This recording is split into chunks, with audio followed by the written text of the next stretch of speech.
রাত তখন প্রায় 2টো। গ্রামের বাইরে সেই পুরনো শুনশান রাস্তা দিয়ে যাচ্ছিল রাজু। মোটরসাইকেলের হেডলাইটে সামনে ধুলো উড়ছিল, চারপাশে নিস্তব্ধতা। হঠাৎ রাস্তার মোড়ে সে দেখল একজন মেয়ে দাঁড়িয়ে আছে, সাদা শাড়ি পরা, মাথা নিচু। রাজু ব্রেক কষল। এই মেয়ে এত রাতে এখানে কেন? কোনো উত্তর নেই।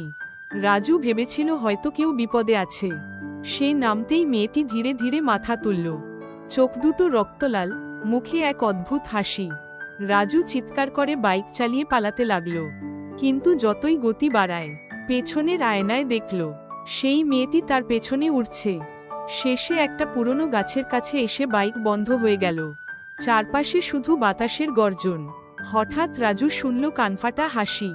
তুইও কি ওদের মতো পালাতে পারবি?